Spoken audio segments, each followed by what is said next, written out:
मित्रांनो, रासायनिक शेती करत असताना ज्यावेळी आपण रसायनाचा स्प्रे घेतो, फवारणी घेतो, त्यावेळी माझा भोळा शेतकरी कधीच हातामध्ये हातमोजे घालत नाही, नाकाला मास्क घालत नाही।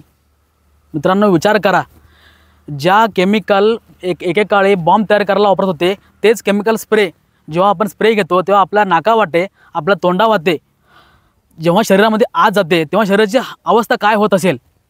मित्रांनो, हा स्लो पॉइझन आहे। एका झटक्यात आपण मरत नाही, पण एक दिवस नक्की मरतो। याच कारणामुळे आज भारतामध्ये शुगर पेशंट वाढलेले आहेत, कॅन्सरचं प्रमाण वाढलेलं आहे। याच कारणामुळे आज शिरोसारखा तालुका 100% कॅन्सरग्रस्त बनलेला आहे।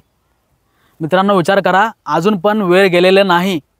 जर आपण आज बदललो तर आपली येणारी पुढची पिढी चांगली राहणार आहे, नाहीतर येणाऱ्या पुढच्या पिढीची अवस्था खूपच कठीण असणार आहे। त्यामुळे मी तुम्हाला वारंवार हेच सांगत आहे की रासायनिक शेती मुक्त शेती करा, ऑर्गॅनिक शेती करा, नैसर्गिक शेती करा। मित्रांनो, पंचमहाभूत, नवग्रह, गोमाता आणि आपली भूमाता एवढ्यावरच आपल्याला शेती करता येतं, ते पण सफलपूर्वक आणि अपेक्षित उत्पन्न देखील घेता येतं। मित्रांनो, शेती परवडण्यासारखी आहे, ते शेती जटिल या पेट्रोकेमिकल कंपन्यांनी केलेली आहे। त्यामुळे मित्रांनो, ऑर्गॅनिक शेती करा।